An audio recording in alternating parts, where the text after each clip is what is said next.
तो कहते हैं प्रेम की लाली लाके, प्यार तो बोला सब बान भाइयां थे, सभी भक्तों से, समाज में वो भी कोई बगैर उपदेशी भी रिश्तेदार है, सबसे मृदु भाषा से प्रयोग करे, मीठा बोला है, प्यारा बोला है, ये तेरी लाली है, ये तेरे होठों की शोभा है। फिर कहते हैं जाप अजप्पा जप के अपना दहेज बना लिए। ओह, ये भक्ति की कमाई जो श्वास उस श्वास से ये अजप्पा जाप कहलाता है। कहते इसका जाप करके तू अपना ये दहेज बना, यानी धन जोड़ ले जो आगे लेकर जाना है, दहेज जो अपने पति के घर लेके जाना है।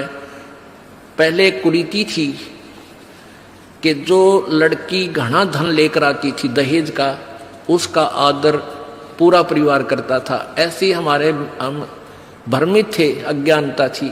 तो उसी दृष्टिकोण से ये कहा गया है कि जैसे अच्छा ज्यादा दहेज लाने वाली बहु पुत्र वधू अपने ससुराल में आदर सत्कार पाती है, ऐसे ही तू डट के भजन कर, घना दहेज बना ले सत्य अजप्पा जाप का।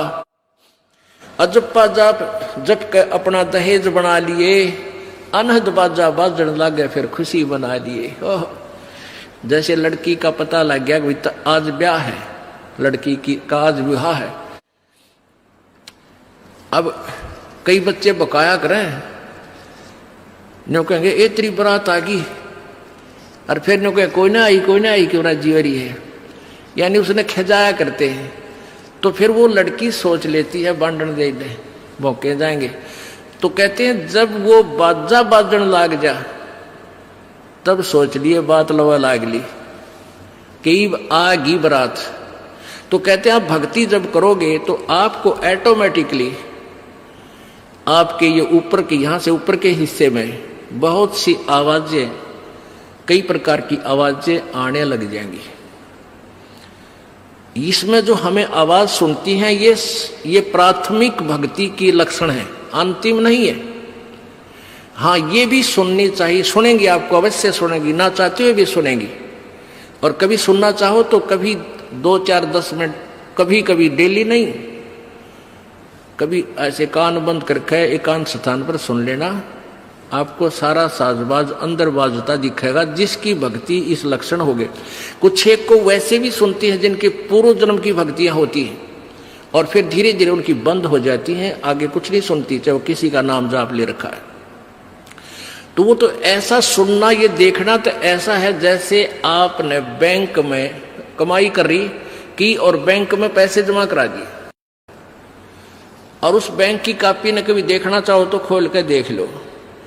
और ये दूसरे जो पंथ बताए हैं, ये साधना इनकी नाम गलत हैं और कहते हैं ध्यान लगाओ, मेडिटेशन करो, कान बंद करके, आंख बंद करके, अंदर आवाज सुनो, शब्द सुनो, ये कोई फायदा नहीं। अब जैसे धंधा करता नहीं और बैंक में जब पूर्व जन्म की पहले की जो डिपॉजिट है 20-30 हजार, उसने रोज देखे जाने कहा 20,000 है, और 20,000 में काम तो ना चले, फिर वो निकलवाने भी उसी में तो पड़ेंगे, वो एक दिन जीरो हो जाएंगे।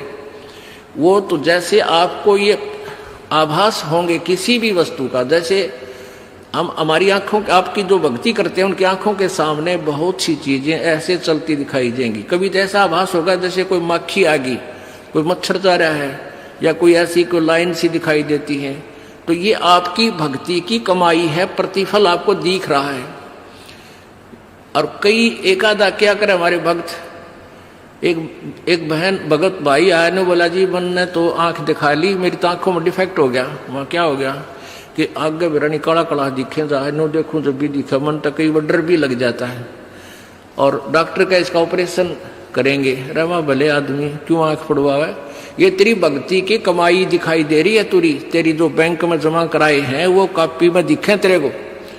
ये तो भगवान आत्मा ने दिखेंगे बेटा, जिनकी कमाई शुरुआत हो चुकी है।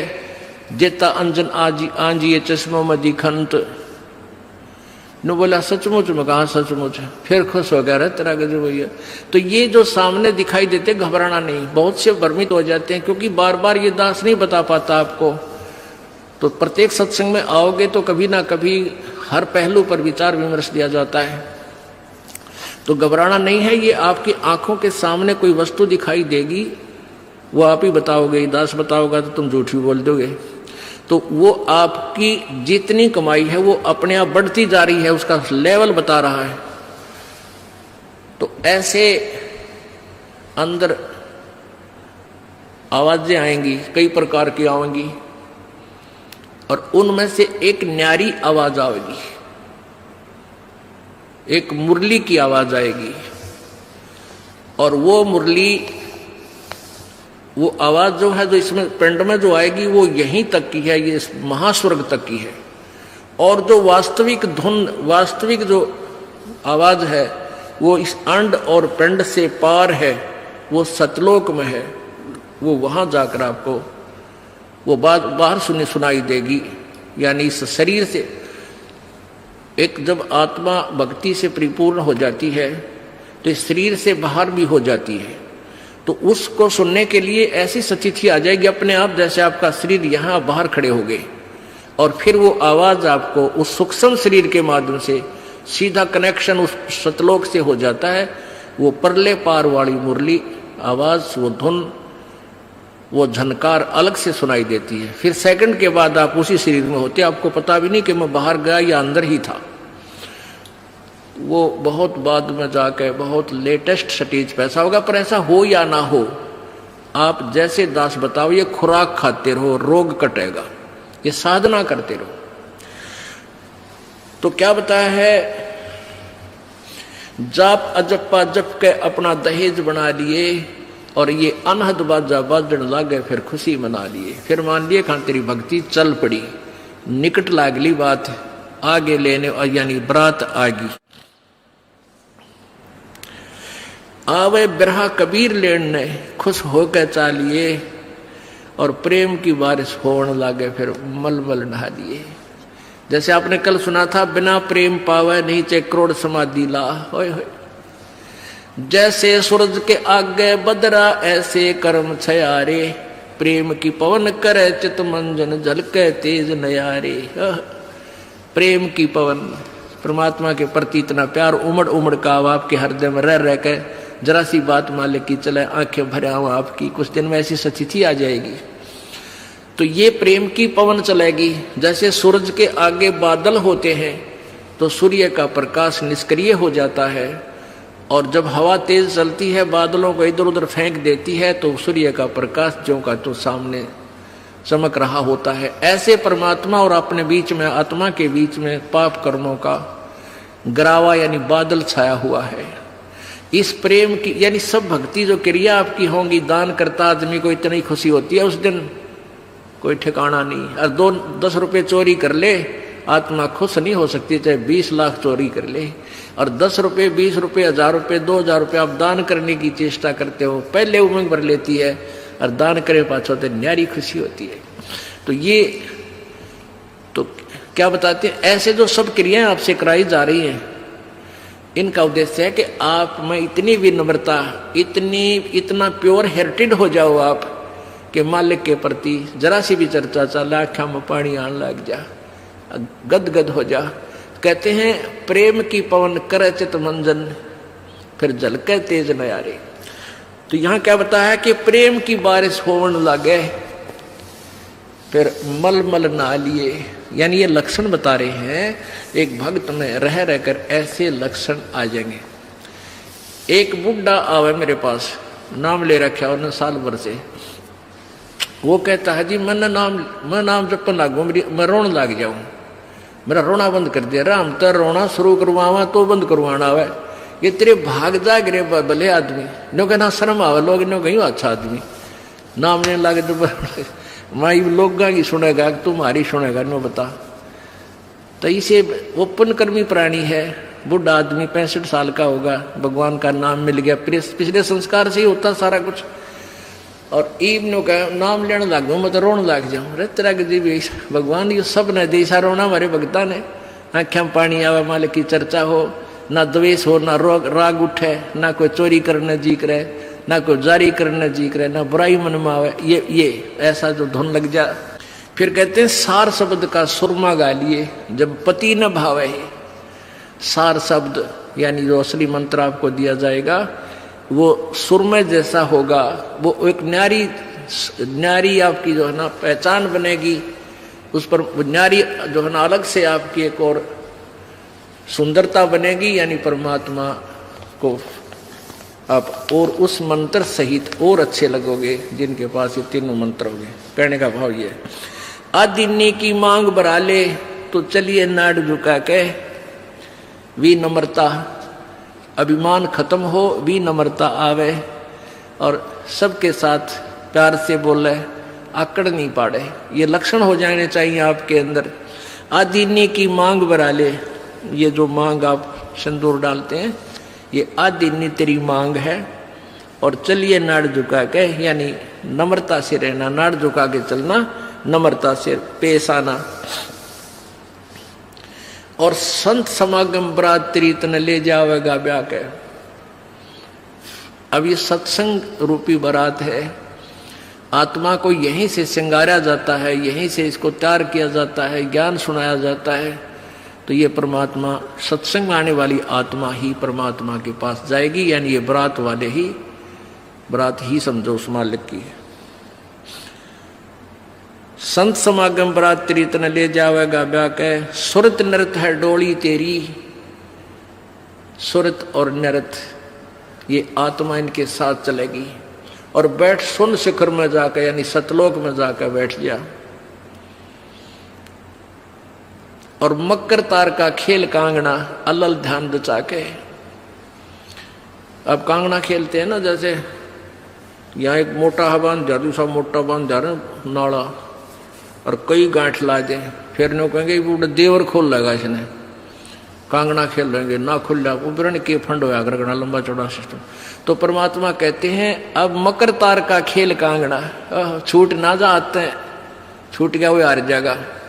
तो उस मकर तार का ऊपर से जब आत्मा यहाँ से चलेगी, परमात्मा कई तरीके से इसको, कहीं किसी स्थान पर किस तरीके से आपने जाना है, तो आप कभी एक आध बार कभी ध्यान वैसे ही कुदरती लग जाता है, बैठ जाते हैं, कभी आंखें खुली है तो भी बंद हो जाती हैं, और कई बार ऐसा होगा कि एक मकड़ी के तार जैसा आपको लंबा स्ट्रेट, बहुत उसका कोई और छोर आप नहीं देख सकोगे, ऐसा तार सा नजर आएगा, उसको मकर तार कहते हैं। उसके साथ लग के आत्मा जैसे मकड़ी उस तार को पकड़कर ऊपर चढ़ जाती है, ऐसे वो मकर तार का आपको दिखाई देगा जब चलेगी यहाँ से आत्मा संसार छोड़ के, तो एक मकर तार का मार्ग आपको मिलेगा, उसके साथ चलना, उसको छोड़ना नहीं, तो उधर नहीं जाना, नहीं तो मार खा जाएगी। तो ऐसे ही वो कांगड़ा खेलते हैं, जब दोनों और दाव लगा देते हैं, तू खोल गया तो तू हार गया, हारगी, तो ऐसे अपने अपनी जबरदस्ती से उसको पकड़ लेना है, उस मकर तार के, उस मकर तार को। मकर तार माने मकड़ी का तार। ऐसा एक रास्ते में आपको ये गाइडलाइन होगी कि इसके साथ साथ चल, भ्रमित ना होना, सतलोक जाने के लिए। वो कुछ समय कुछ स्थान तक मकर तार है, उसके बाद फिर परमात्मा का अलग से मार्ग है। सुरत नृत्य है डोली तेरी, बैठ सुन शिखर में जाके, मकर तार का खेल कांगना, अल्लल ध्यान दचा के। ओए होए, एक एक वाणी का आधा हिस्सा भी इतना जबरदस्त भर रखा भगवान ने। अब अलल पंख, अल्लल ध्यान दचा के, एक अलल पक्षी होता है, उसको अनल भी बोलते हैं। अनल, अनल माने वायु, यानी वो आकाश वायु में ही रहता है, ऊपर नीचे नहीं आता। वो अंडे भी ऊपर ही दे देती है, वो अलल पक्षी मादा, और उन अंडों को हवा में छोड़ देती है, और ऐसे स्थान पर अंडे देती है, पैदा करती है कि नीचे केले के बन हो, केले के बन।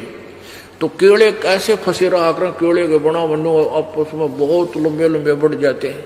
तो वहाँ आकाश से वो अलल पक्षी बहुत लंबा चौड़ा होता है, वो कम से कम भी सैकड़ों फुट लंबा और 50 फुट की चौड़ाई होती है। इतने बड़े बड़े पर होते हैं उसके, बहुत जबरदस्त लोहे के तौ की तरह, और पंजे होते हैं जैसे नो चमटिया की तरह, खुर जैसे बहुत जबरदस्त नाकुल्ले, बहुत मजबूत, और 4 पैर होते हैं उसके,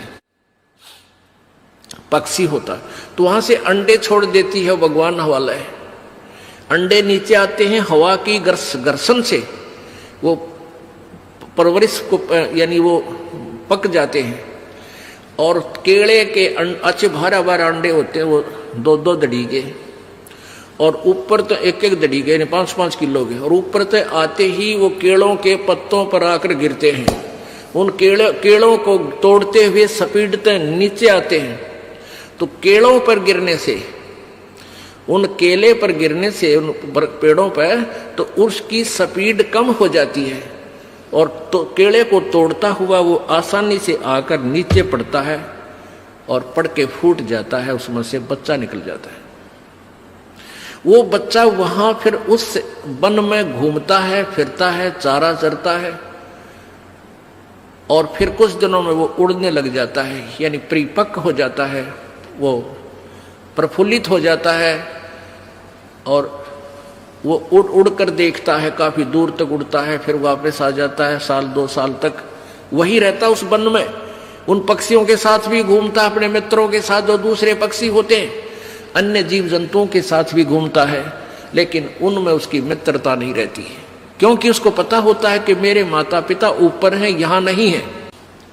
पुण्यात्मा, ये बहुत ही उत्तम ज्ञान है और छुपा हुआ ज्ञान था, ये तत्व ज्ञान है। इसको समझाने के लिए बहुत से उदाहरण आपके समक्ष पेश करने पड़ते हैं, ताकि आत्मा अपने परमात्मा की तरफ आकर्षित हो जाए। आपने कैसे रहना इस संसार में, ये अलल पंखी के, अलल पक्षी के बच्चों की तरह। अब वो यहाँ आए, यहाँ आसपास उस वन में पक्षी पशुओं के साथ रह रहे हैं, लेकिन उन एक पल भी वहां जाने को नहीं बोलते कि एक बार हम उड़न जोगे हो जावा, उसी दिन भाग जावांगे यहाँ से, हम जवान हो जावें तो उसी समय चल पड़ेंगे। तो जब वो युवा हो जाते हैं और खूब उड़ने योग्य हो जाते हैं, तो चलते समय कहते हैं 5 हाथियों को वो पक्षी, अलल पक्षी ऐसे लटका, क्योंकि उन केलों के वन में हाथी के भी झुंड के झुंड होते हैं, वहां होते थे पहले समय में, तब बने ना रहे, तो वहां झुंड के झुंड हाथी होते हैं, नो एक दूसरे के सट कर चला कर, सैकड़ों की संख्या में, कई झुंड। तो वो अलल पक्षी उनके ऊपर झपट्टा मारता है, और उसके इतने तेज वो होते हैं 1.5 फुट के पंजे, और उनको ऐसे फंसा लेता है चारों हाथियों को, 4 हाथियों में, 5 और 5वें ने नोक मुंह के साथ। कहते 5 हाथियों को उठाकर वो अलल पक्षी आकाश में चला जाता है अपने माता पिता के पास, और फिर उनका आहार लेकर जाता है, वो आहार उससे उनसे करते हैं। तो अब आप यहाँ आए हो, अलल पक्षी की तरह ध्यान रहे, एक पल भी वो पक्षी का बच्चा अपने माता पिता को नहीं बोलता कि मैं यहाँ का नहीं हूँ, मेरे तो ऊपर है माता पिता, और जब मैं यहाँ से जब जाने जोगा हो जाऊंगा 1 मिनट में चल पड़ूंगा। तो आप उस अलल पक्षी के बच्चे की तरह यहाँ अब तैयार हो, अच्छी खुराक खाओ राम नाम की, और मजबूत हो जाओ, और चलते समय इस राम नाम की कमाई लेकर ऊपर चलेंगे। अब कहते हैं अलल ध्यान दचा के वो पक्षी का बच्चा एक पल भी वो यहाँ रह ही नहीं सकता। उसको ये पता होता है, कॉमन सेंस होती है कुदरती, कि मेरे माता पिता वहां है, जिस दिन मैं यहाँ से जाने योग्य हो जाऊंगा एक पल नहीं रहूं यहाँ पर। तो ऐसे आपने ये हर दिन उस सतलोक में जाने का अलल पक्षी की तरह यू ध्यान लगा के वो जचा कर रखनी है, इसको भूल नहीं पड़ने देना। मकर तार का खेल कांगना अलल ध्यान दचा के, और बैठ विश्वास सेज बिछा के, जो शब्द छैल आवे। अपने आत्मा कह कबीर सुनो भी साधो, मैं तो हूं विश्वास में। जो क्रिया जो साधना आपको बताई जाती है, वो साधना वो है जो सब सदग्रंथों में प्रमाणित है, और वो है जिन महापुरुषों ने परमात्मा पाया उन्होंने भी यही क्रियाएं की। तो आप एक विश्वास रूपी सेज पे, जैसे दुल्हन होती है अपने पति के इंतजार में वो बैठ जाती है, तो ऐसे ही कहते तू अपना विश्वास रूपी सेज बिछा के इंतजार कर उस परम पिता के आने की। विश्वास तेरी सेज है, यानी तेरा विश्वास है तो मालिक आवेगा। और विश्वास नहीं है तू ही वहां से चला गया कि तो फिर पति कहाँ मिल लेगा। कहने का भाव ये है कि डगमग नहीं होना है। तो कहते हैं प्रेम की लाली ला के प्यार तो बोला सब बान भाइयां थे सभी भक्तों से, समाज में वो भी कोई बगैर उपदेशी भी रिश्तेदार है, सबसे मृदु भाषा से प्रयोग करे, मीठा बोल है, प्यारा बोल है, ये तेरी लाली है, ये तेरे होठों की शोभा है। फिर कहते हैं जाप अजप्पा जप के अपना दहेज बना लिए। ओह, ये भक्ति की कमाई जो श्वास उस श्वास से ये अजप्पा जाप कहलाता है। कहते इसका जाप करके तू अपना ये दहेज बना, यानी धन जोड़ ले जो आगे लेकर जाना है, दहेज जो अपने पति के घर लेके जाना है। पहले कुरीति थी कि जो लड़की घना धन लेकर आती थी दहेज का, उसका आदर पूरा परिवार करता था। ऐसे हमारे हम भ्रमित थे, अज्ञानता थी। तो उसी दृष्टिकोण से ये कहा गया है कि जैसे अच्छा ज्यादा दहेज लाने वाली बहु पुत्र वधू अपने ससुराल में आदर सत्कार पाती है, ऐसे ही तू डट के भजन कर, घना दहेज बना ले सत्य अजप्पा जाप का। अजप्पा जाप जप के अपना दहेज बना लिए, अनहद बाजा बाजन लागे फिर खुशी बना लिए। ओह, जैसे लड़की का पता लग गया कि आज ब्याह है, लड़की की का आज विवाह है। अब कई बच्चे बकाया करें, न्यों कहेंगे ए तेरी बरात आ गई, और फिर न्यों कहे कोई ना आई क्यों ना जीवरी है, यानी उसने खजाया करते हैं। तो फिर वो लड़की सोच लेती है बांधन दे दे भौंके जाएंगे। तो कहते हैं जब वो बाजा बाजन लाग जा तब सोच लिए बात लवा लाग ली कि आगी बरात। तो कहते हैं आप भक्ति जब करोगे तो आपको ऑटोमेटिकली आपके ये ऊपर के यहां से ऊपर के हिस्से में बहुत सी आवाजें, कई प्रकार की आवाजें आने लग जाएंगी। इसमें जो हमें आवाज सुनती हैं ये प्राथमिक भक्ति की लक्षण है, अंतिम नहीं है। हाँ, ये भी सुननी चाहिए, सुनेंगी आपको अवश्य सुनेंगी, ना चाहते हुए भी सुनेंगी। और कभी सुनना चाहो तो कभी 2, 4, 10 मिनट, कभी कभी डेली नहीं, कभी ऐसे कान बंद करके एकांत स्थान पर सुन लेना, आपको सारा साजबाज अंदर बाजता दिखेगा, जिसकी भक्ति इस लक्षण हो गए। कुछ एक को वैसे भी सुनती हैं जिनके पूर्व जन्म की भक्तियां होती हैं और फिर धीरे धीरे उनकी बंद हो जाती हैं, आगे कुछ नहीं सुनती, चाहे वो किसी का नाम जाप ले रखा है। तो वो तो ऐसा सुनना, ये देखना तो ऐसा है जैसे आपने बैंक में कमाई करी की और बैंक में पैसे जमा करा दिए, और उस बैंक की कापी ने कभी देखना चाहो तो खोल के देख लो। और ये दूसरे जो पंथ बतावे हैं, ये साधना इनकी नाम गलत हैं, और कहते हैं ध्यान लगाओ, मेडिटेशन करो, कान बंद करके, आंख बंद करके, अंदर आवाज सुनो, शब्द सुनो, ये कोई फायदा नहीं। अब जैसे धंधा करता नहीं और बैंक में जब पूर्व जन्म की पहले की जो डिपॉजिट है 20-30 हजार, उसने रोज देखे जाने कहा 20 हजार है, और 20 हजार में काम तो ना चले, फिर वो निकलवाने भी उसी में तो पड़ेंगे, वो एक दिन जीरो हो जाएंगे। वो तो जैसे आपको ये आभास होंगे किसी भी वस्तु का, जैसे हम हमारी आंखों, आपकी जो भक्ति करते हैं उनकी आंखों के सामने बहुत सी चीजें ऐसे चलती दिखाई देंगी। कभी तो ऐसा आभास होगा जैसे कोई मक्खी आ गई, कोई मच्छर जा रहा है, या कोई ऐसी कोई लाइन सी दिखाई देती है। तो ये आपकी भक्ति की कमाई है, प्रतिफल आपको दिख रहा है। और कई एकादा क्या करे हमारे भक्त, एक बहन भगत भाई आया ने बोला जी मैंने तो आंख दिखा ली, मेरी तो आंखों में डिफेक्ट हो गया। वहाँ क्या हो गया कि आगे बेरानी काला काला दिखे जाए, नो देखूं जब भी दिखा, मन तो कई बार डर भी लग जाता है। और डॉक्टर का इसका ऑपरेशन करेंगे, रमा भले आदमी क्यों आंख फुड़वावे, ये तेरी भक्ति की कमाई दिखाई दे रही है, तेरी जो बैंक में जमा कराए हैं वो कापी में दिखे तेरे को, ये तो भगवान आत्मा ने दिखेंगे बेटा, जिनकी कमाई शुरुआत हो चुकी है।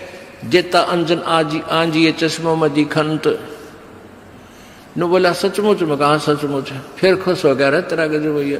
तो ये जो सामने दिखाई देते घबराना नहीं, बहुत से भ्रमित हो जाते हैं क्योंकि बार बार ये दास नहीं बता पाता आपको। तो प्रत्येक सत्संग में आओगे तो कभी ना कभी हर पहलू पर विचार विमर्श दिया जाता है।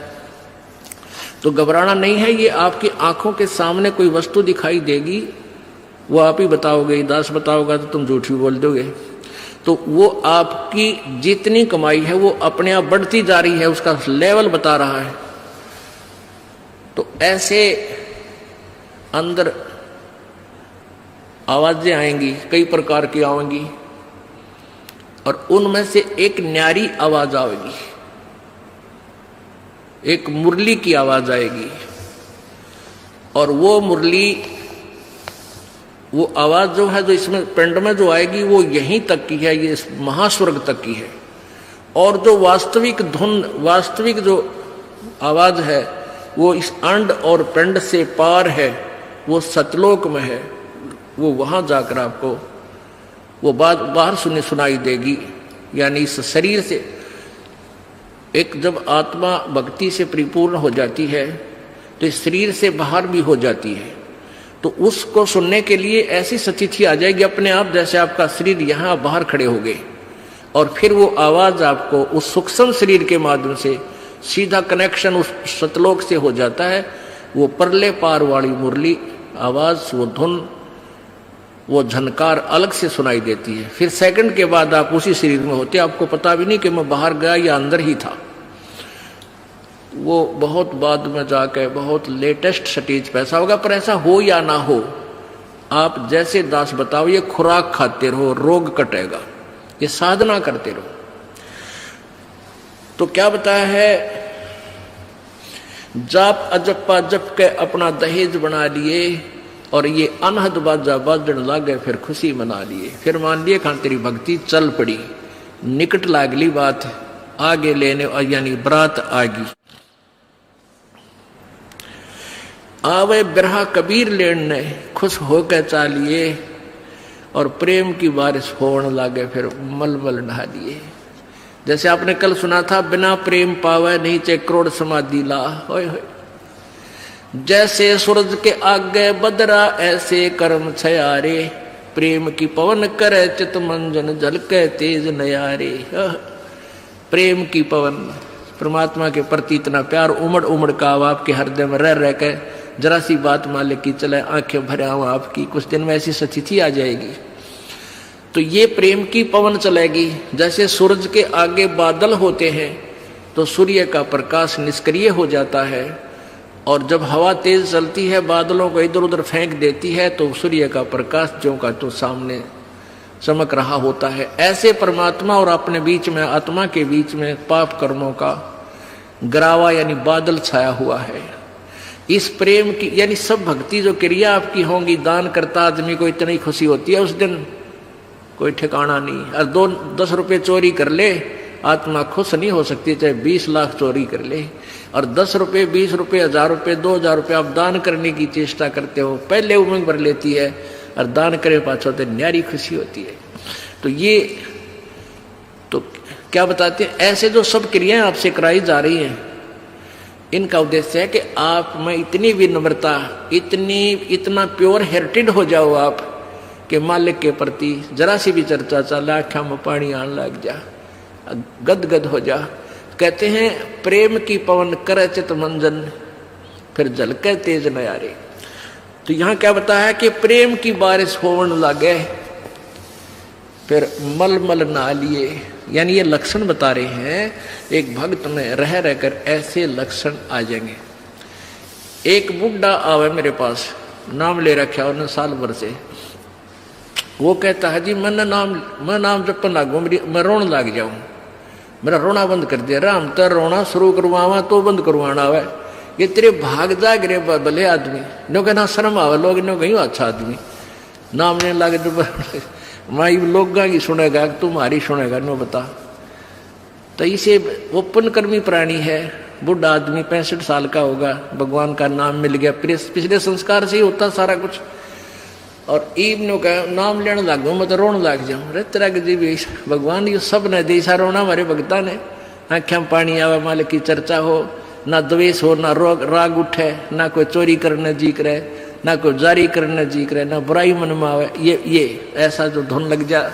फिर कहते हैं सार शब्द का सुरमा गा लिए, जब पति न भावे सार शब्द यानी जो असली मंत्र आपको दिया जाएगा।